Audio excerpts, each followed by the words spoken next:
Birds flying high, you know.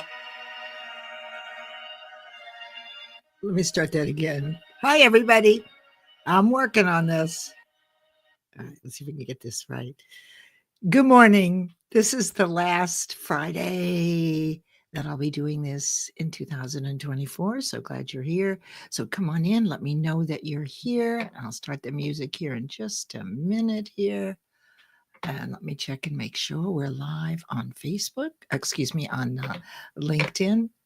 Okay. Just got myself a little confused.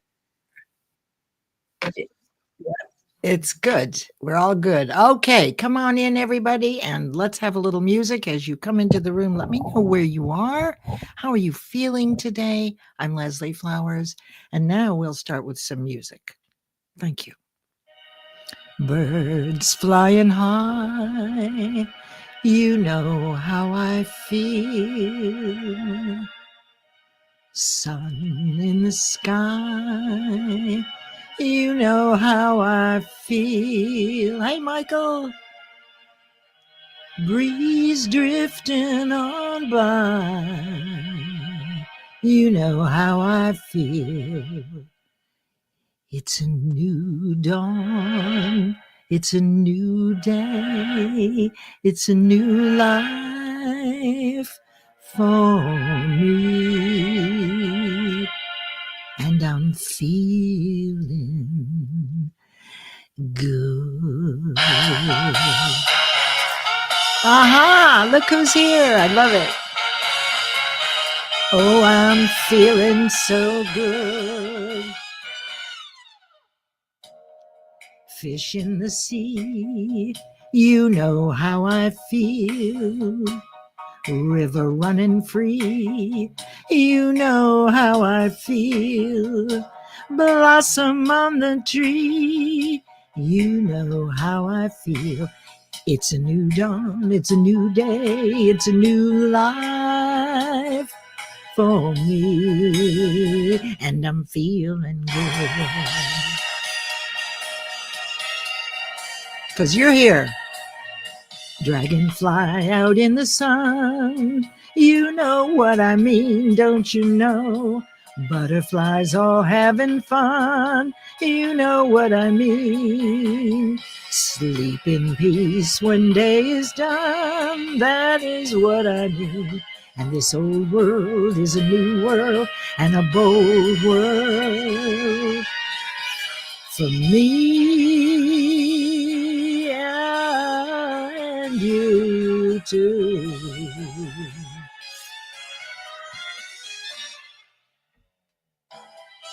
Little reprise. Hi, Rakesh and Michael and Christy and Aaron, Elizabeth. Yeah. It's a little Michael Bublé.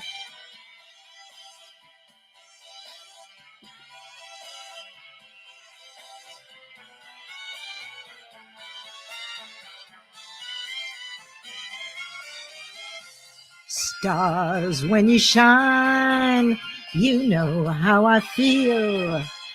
The scent of the pine, you know how I feel. Oh, freedom is mine, and I know how I feel.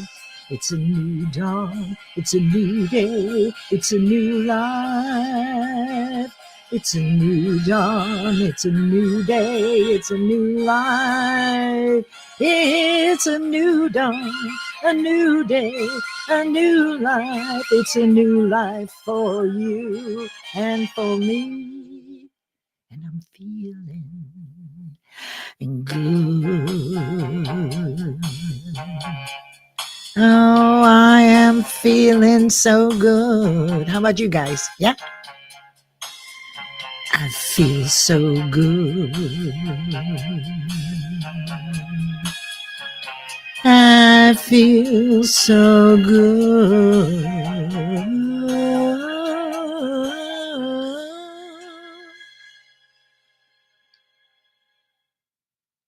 Good morning, everybody. Little rough start. So glad you're here. Hi, Ashif. So glad. And Terrence, you're all here. This is the last Friday of 2024. And this winds up this 10, 12-week series. I don't remember whether it was 10 or 12, but we're close. Of Napoleon Hill's Think and Grow Rich, the concepts and the lessons through the stories. So I do this all the time, rotating every 12 weeks. And sometimes it's the concepts and sometimes it's the lessons. And this time it's been the stories. So that allows you to hear these concepts and understand how they work through repetition and through different perspectives. So I am so glad you're all here. Gosh, I'm feeling really good today, and having you all here really makes a difference. So good morning, Michael. I'm so glad that you're here. And there is Erin Gibson from Calgary. Elizabeth's up in Rhode Island. Burr. Yes, it's a happy Friday. And there's Christy. Hi, Christy. So glad you're here. Michael again. Rakesh. Yes, I did sing it. Good morning, Terrence. How are you? Ashif is in Toronto. Okay, little drums. Looks like a trumpet, a guitar, and a microphone. I got it. And so here we go. Yeah, it is the last Friday. All right, let me see. Mike. Okay, got you. All right, we've got until 10:45. And today is one of the best lessons because this is all about fear.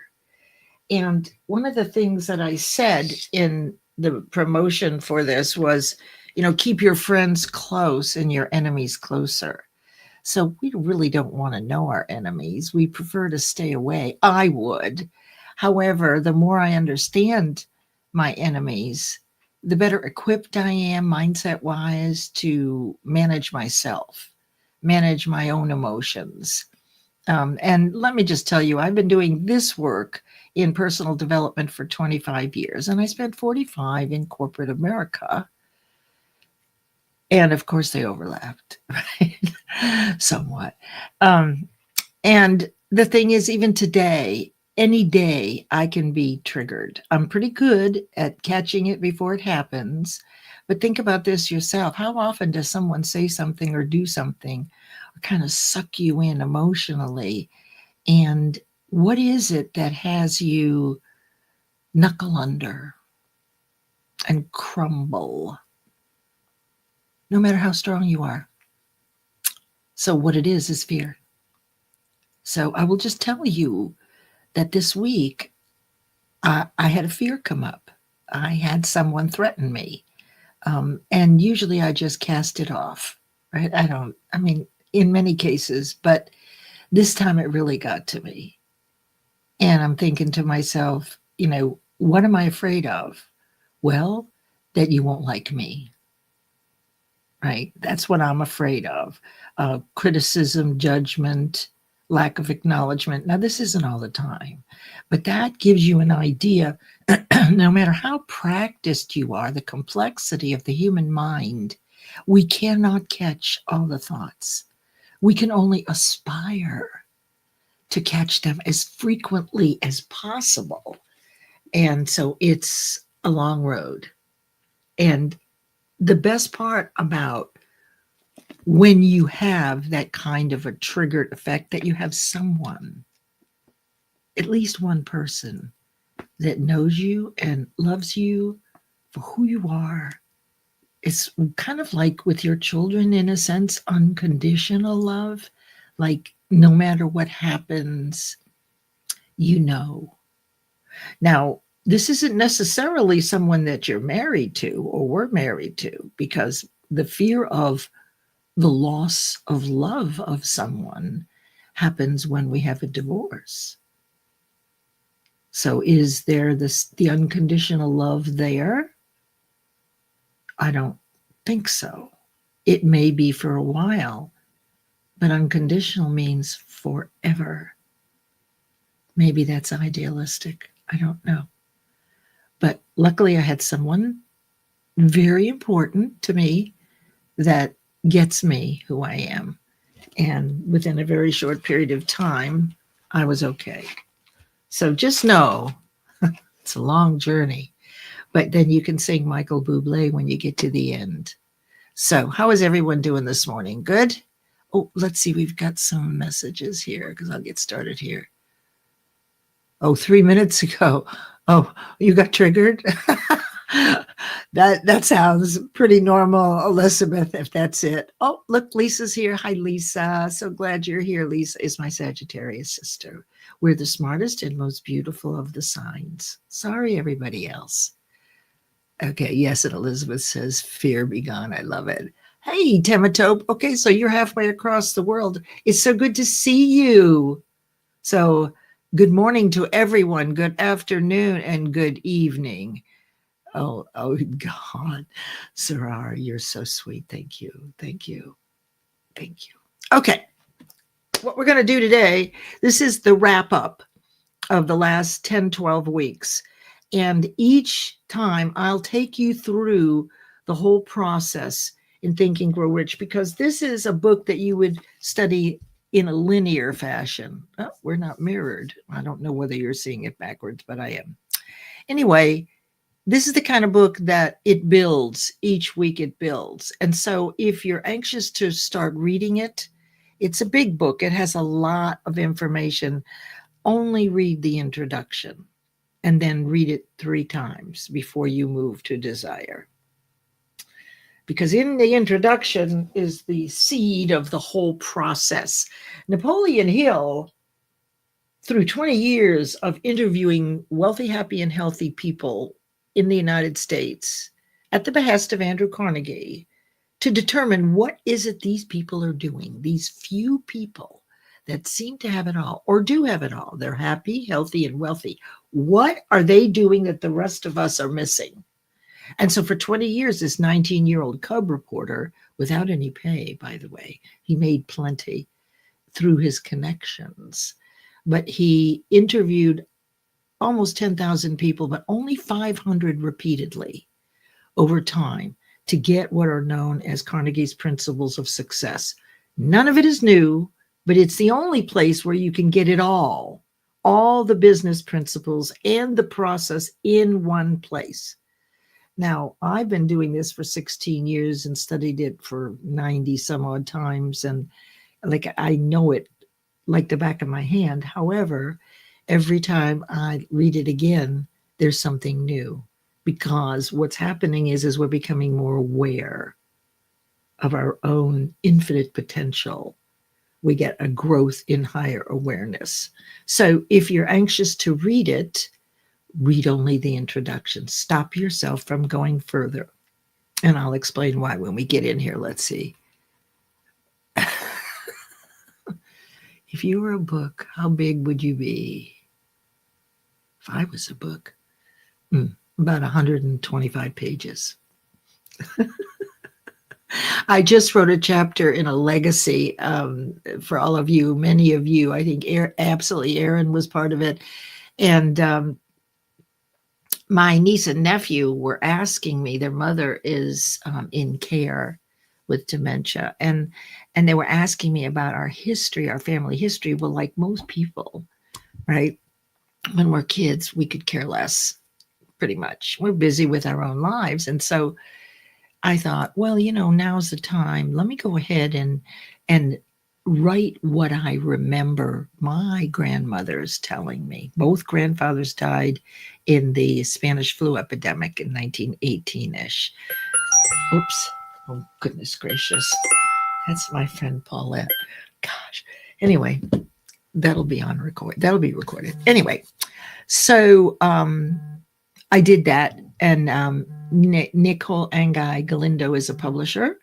And she did this book called Legacy, and we all got to write our legacy. So that once we're gone, there will be a way, someone to remember the things that I know. And gosh, our history started back in Russia and Poland. Lots of interesting historical milestones, if you will.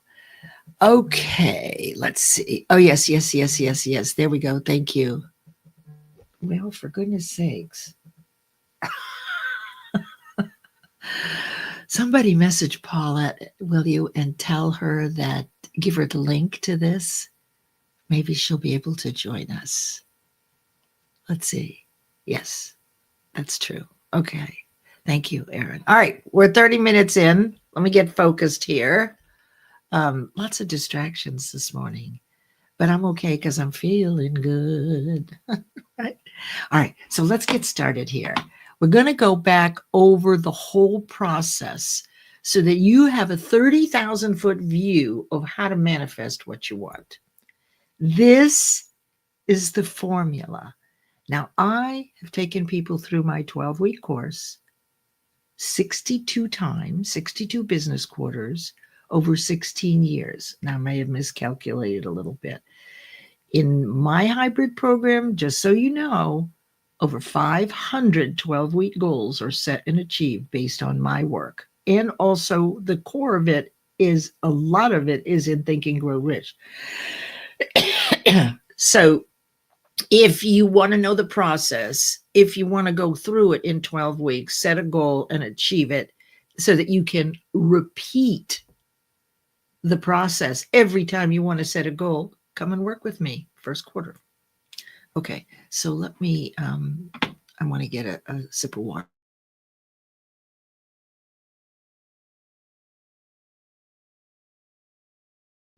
All right, here we go. Ready? All right, let me make this big for a bit here. I don't know. I think you can see it, but let me make it bigger. There we go. Okay, so you noticed I said if you're going to read Think and Grow Rich, it's huge. And we don't read the whole book because I consolidate a lot of these 13 principles into the lessons. So like you get faith and auto-suggestion together and then they repeat.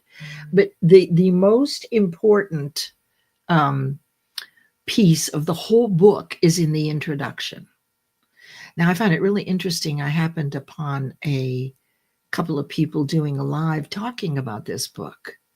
And I listened for quite a while. It was live and they never mentioned the most important part of the book. So what I realized was they really don't know it. They're just kind of discussing it, which is fine.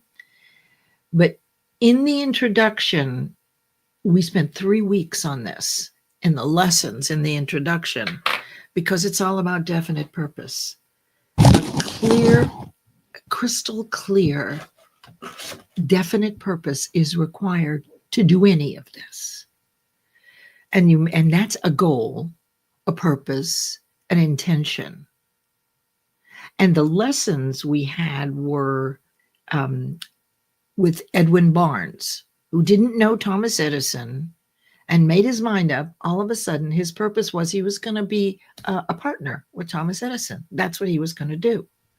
And he didn't know the guy, didn't have any money, rode blind baggage, which is on a rail car, came to the front stoop of Edison's home, smelling, probably hungry, scraggly beard, dirty clothes, and put him on notice when Edison opened the door. I'm going to work. I'm going to be your partner.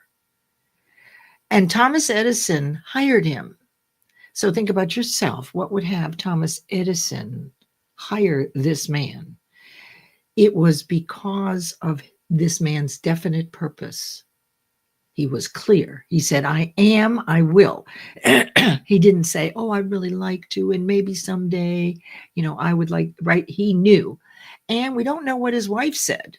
If you get on that, if you go blind baggage, don't come home. We have no idea what kind of pressures are on people when they create a definite purpose, but that was his. He was willing to give up everything. And he spent 5 years working in the lab while all the other salesmen were making big bucks selling all of Edison's inventions, until one day Edison came up with the Ediphone, which is the precursor to the dictaphone. And all the salesmen poo-pooed it.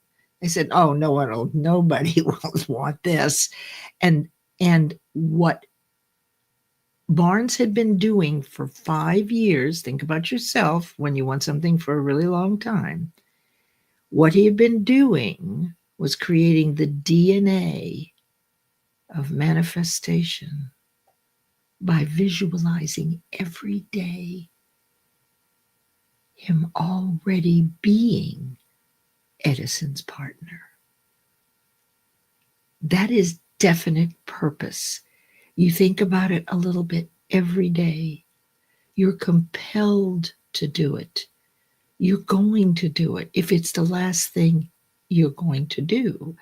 And 5 years isn't much, because later in one of the other lessons, we learned about Fannie Hurst, who walked the streets of Broadway as a writer for 4 years.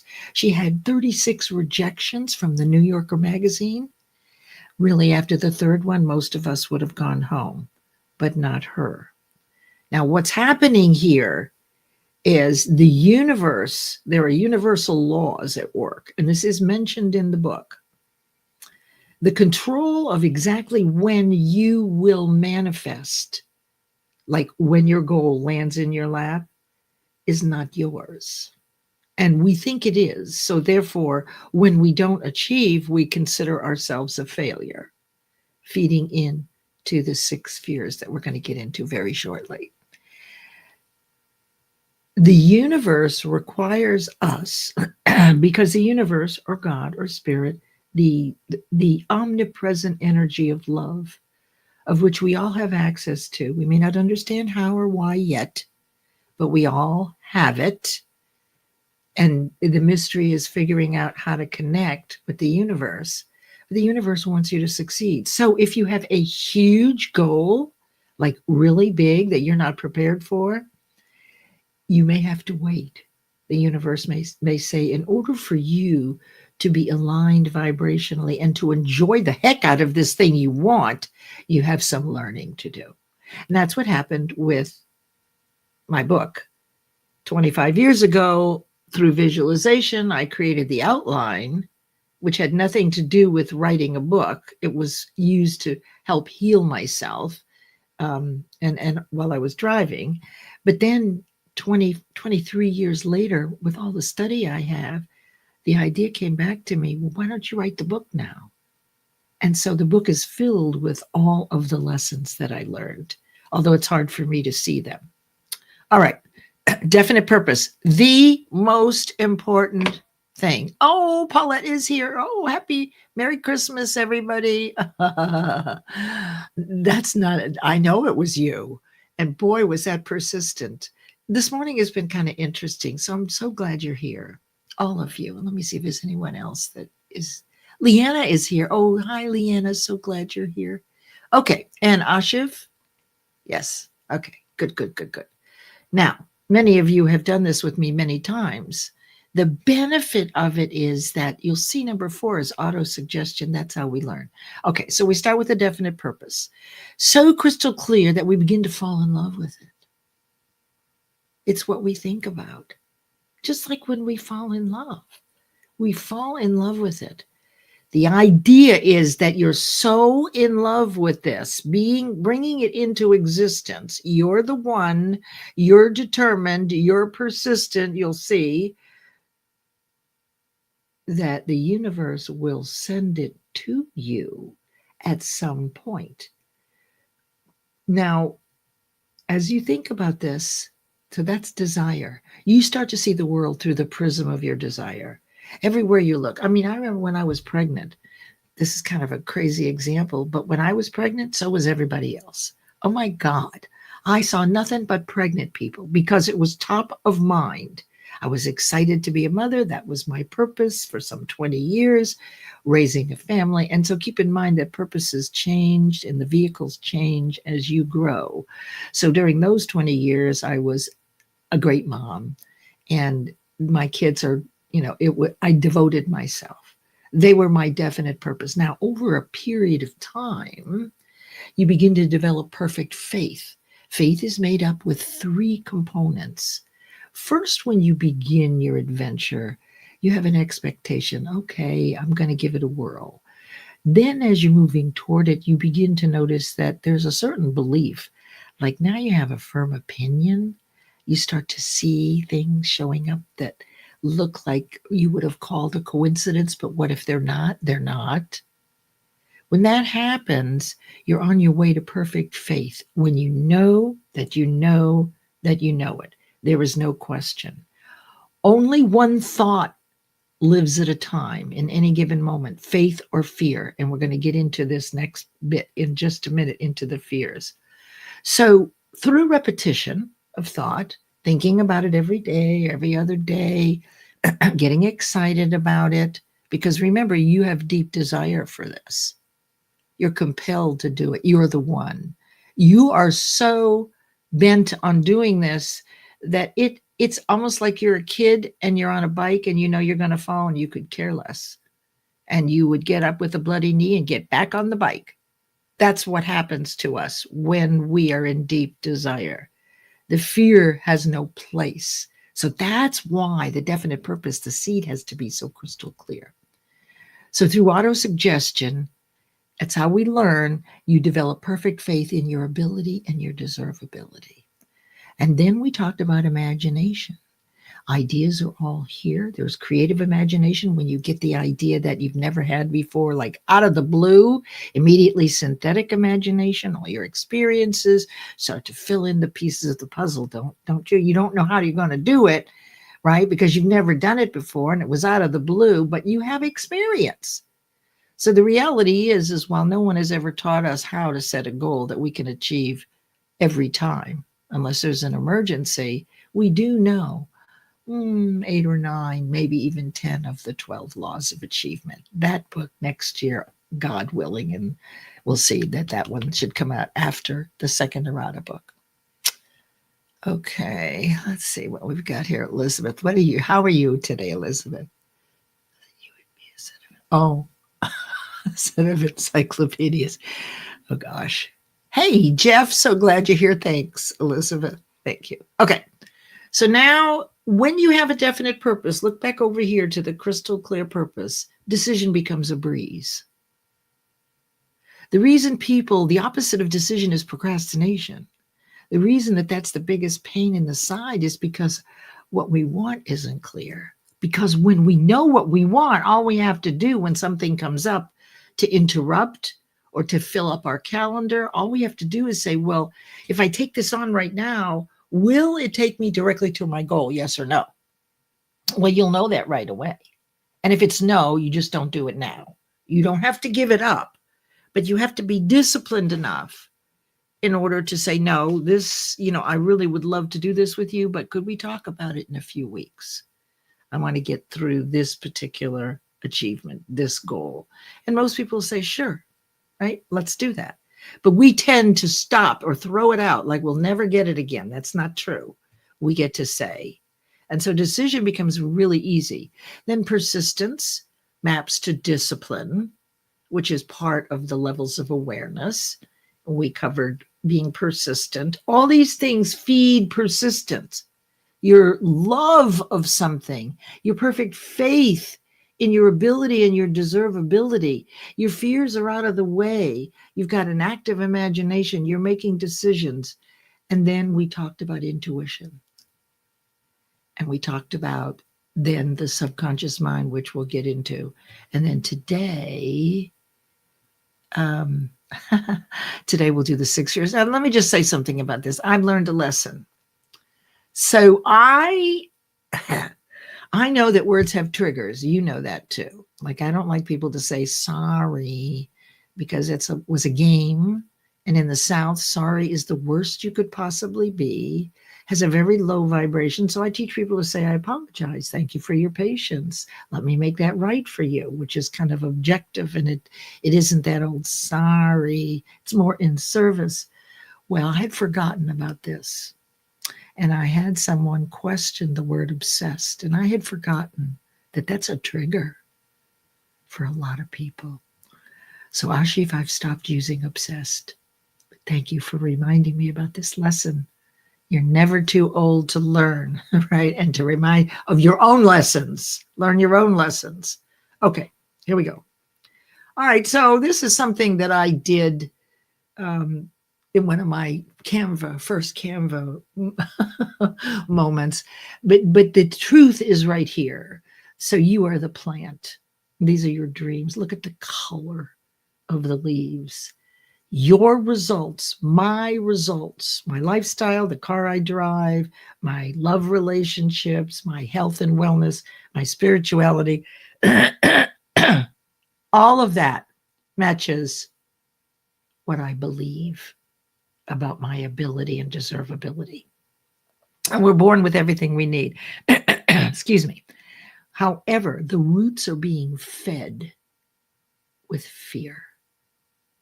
So no matter how much water you put in there, those are the 6 ghosts of fear. And I'll show you how they are created. You've seen this before. I've shown it to you in a different way. It's the fear of poverty, criticism, old age, death, ill health, and the loss of a loved one. in one way or another, a loss. It could be a death. It could be a divorce. Now, you have seen this before in a different way. So here's what there is to remember, that we have 2 minds, 2 voices, and only one voice prevails in any given moment. And today I heard someone say, well, what is your inner voice saying? Well, there are 2 people.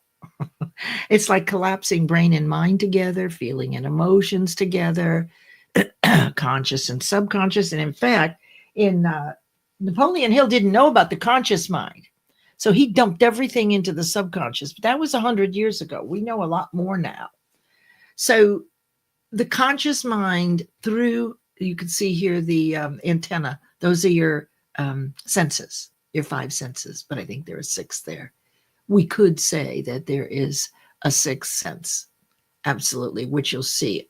But these are the mental muscles in your conscious mind. These are the elements of character. Your character, your ability to outweigh fear when it comes up. It takes a lot of practice to do this. And all of these are what I teach is perception, imagination, intuition, memory, reason, will, and I like to add curiosity. These are all conscious. They're thinking, they're feeling, they're your higher self. In fact, you connect to the universe through imagination and intuition. Intuition is a feeling, and it's a message from the universe. Consider, okay? Just consider this. Now, whatever, you can reject what you're listening to right now. You can leave. You can turn on loud music. You can turn off the sound. You have the ability, we all do, to reject. We can turn the TV off when there's stuff on there that isn't good for us. Because by default or on purpose, whatever you repeat in your thoughts in spaced intervals over time, the way you feel, which is a low vibration, if it's negative, is impressed into the subconscious. Now, here are your 6 fears. Let me tell you about them. These are your enemies. They were embedded when you were a child. If you know Paulette Hallam, she deals with the same thing with children before they get so bad that we've been carrying these fears around for 10, 20, 30, 40, 50 years or more. And every time you are reminded of a failure, as example, with the fear of criticism, you go back to the age you were when you were first humiliated in front of people and the lousy way you feel. And so for the fear of criticism, this is the perfect one for people who don't like public speaking, because when you were 6 or 7 or so, right, you got the lesson wrong. Everybody laughed at you. The teacher told you didn't do it right. You're fighting back the tears. And so at that age, what you're saying is, I'm never going to speak in front of people again. And it embeds. And anytime you have an opportunity throughout your life or someone asks you, you can get nauseous about it, because as soon as you think it, this is so powerful, and this is only one of the 6. So if you've had an experience like this, now you know what to look for, right? So if you want to be a public speaker, and you're afraid of it, this may be why. And once you understand why this happened or how this happened, this is my explanation, as simple as I can make it, then you can go to work on it. But if you don't recognize what's going on, you're going to continue getting nauseous every time someone asks you to speak. That's one of them. The next one is poverty consciousness. You've heard it before. There is abundance. Both poverty and wealth are available in any given moment. This is the law of polarity. There's no up without a down. There's no rich without poor. There's no devil without angel. That's how our universe works. So logically, forgetting about your fears, if there's a lack of money, there's also the possibility of plenty of it. What are the people doing that have plenty of it? Less than a fraction of 1% of people are born into it. So they have to create a wealth mindset. And one of the ways you can do this is if you realize that you're not allowing yourself and you really can't afford it, but you're automatically saying, no, I can't have that. I can't have that. Because there was a belief that we can't afford it, repeated over and over again. Perhaps you were growing up when there wasn't enough money for food or for toys at Christmas, right? So you now have a poverty mindset. You know, the mind, nature abhors a vacuum. So it's not like your mind is open, waiting for you to create wealth, right? To think wealth. No, it's seized by the strongest inner voice. And this isn't even thinking. This is reacting, right? Emotional reacting, whereas the other side is feeling and connecting with the universe. So they're very distinct. So one of the things you can do for the fear of poverty is when you go to a store and you find something you want and you bring it over to the counter, but you didn't look at the price. When you do look at it and the cashier says it's X and your inclination is to say, oh my God, let me put it back. Don't do it. Say these words. Thank goodness I'm a millionaire, and buy the thing. Eventually, it feels very uncomfortable, but eventually you will break the habit of not allowing yourself to buy what you actually can afford and you do deserve. But you have got this belief that there is not enough. So now you've got criticism. Okay. What if I do it wrong? What will people think about me? Poverty. I just don't have enough money to do this. You find the money for what you want. If you have a definite purpose and you want it badly enough, the money will come to you. I promise. I can give you lots of examples and there's no time for that. The next one is ill health. That's real. Think about COVID, guys. Think about COVID. How many people died from COVID? If you don't think that fear is real, we still have people walking around with masks on or driving around by themselves with masks on. I mean, it seems kind of funny, but their level of fear is different than mine. Maybe they lost more people, right? I bet was very fortunate throughout COVID, and I'm blessed. But I know people who've lost several people. So that's a real fear. So when you go somewhere, 2 years ago, I went to a theater celebration after COVID and caught COVID for the first time at the theater after it was pretty well gone. And I didn't believe it was COVID. And I became sick as a dog. Finally, my family dragged me to the doctor. And sure enough, that's what I had. It was horrible. So that's a real fear. Then you have loss of love, divorce, death.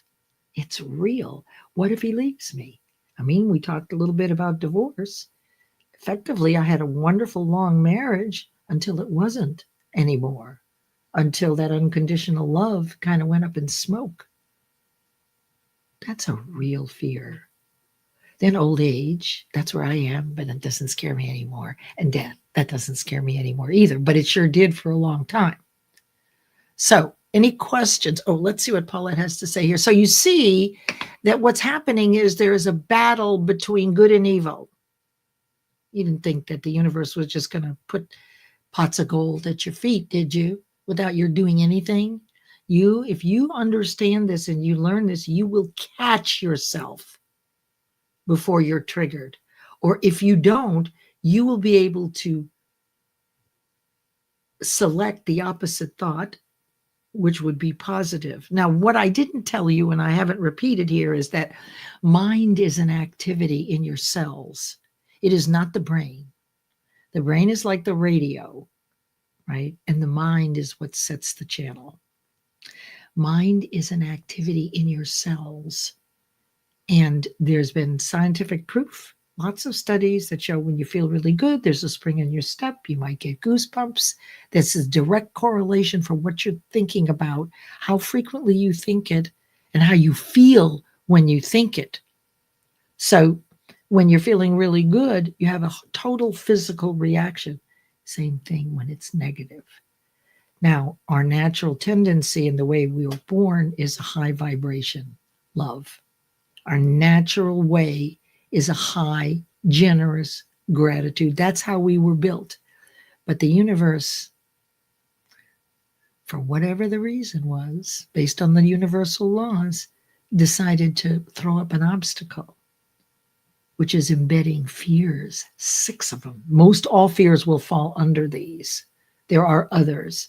So you're really fighting 6 voices that are saying, you can't do it. You don't have the money. You might get sick. What if they leave you? You're getting old and you're going to die. And every time you think about this thing, you bring it back up, resurrect the vibration, and lower the vibration of your body. And somebody who did a really good job with this was Louise Hay. You can heal your life. You never have to be sick if you learn how to do this. Fear can destroy it, or it can motivate to overcome. Oh, I like that, Paulette. That's really great. Yes, conscious mind reframes. That's what we're talking about here. And so this is, as you've been listening and watching over the weeks, this is the battle between good and evil, the angel and the devil. These 6 basic fears, they're your enemies. You do not want them prevailing. And they do. They stop us all the time. And that's why only 3 or 4% of people actually ever set and achieve goals with any consistency. Because the first thought is I don't know how. When you get this idea, you don't know how. So all the fear comes up and says, well, Leslie, don't you remember when you fell flat on your face? Don't do this. So they're actually like a board of directors that are out for you to fail. You're the chairman, but who's running the show? Every one of these fears. Every time you go to step out, one of these little boogers stops you. But now you know what they are. Now you can recognize them. Honestly, criticism is the biggest. What in the world is happening here? Oh, my goodness. All right, let me just see here. Hi, Sajid Kumar. How are you? So good to see you. Go ahead and put that in the comments if you like. So we're getting toward the end here. Are there any questions? Let me look here. Angel versus devil is metaphoric. Yes, absolutely. Okay, so do you have any questions? Is it clear? Are you getting what's happening in through the 5 senses? You get your information. The work that we do develops the muscles of perception, imagination, intuition, memory, reason, and will, and curiosity. That's the work that I do. Like any muscle, it grows in direct proportion to its use. So it's important for you to be able to recognize which one of these is running the show at any given moment, so that you can choose, as Ashiv said, and reframe, which coaches use all the time, right, to its polar opposite. And the law of polarity is one of the 7 universal laws. Okay, everybody got that? Hi, Divine. So glad you're here. We're just about done here. I'm going to go just a couple minutes over here so that I can show you what I'm up to. I hope you've all had a good holiday season and that you look at this new year as a blessing and a gift that you're going to round the corner again. I do every year. We never know. We never know. So if you have an idea that makes a difference for other people and you really want to do it more than anything else and you got a little fear, call someone who you trust. You can reach out to me. I'll be glad to chat with you about it. Okay, here's what's going on with me. The audiobook is due to come out. It looks like it's going to be early January for errata, for those of you, the possibility of errata, for those of you who prefer listening. This past week, I was in errata with the person that's working on the trailer with me, 𝗟𝗓𝗓𝗏𝗡𝗏, and we recorded the whole book, and I read it. And let me tell you, people, boy, was that an experience. Talking for 5 hours. I mean, I could talk, but 5 hours? Anyway, so I was grateful to Aaron for helping me with a number of things. Book 2 is planning to be out in April. It looks like early April. If you want to work with me for 12 weeks, live every week, full program. Oh, yeah, I forgot to do this. Let me do this. I forgot I put a little banner here. Learning how to do these things. Okay, so you can work with me. It's an investment of $1,200.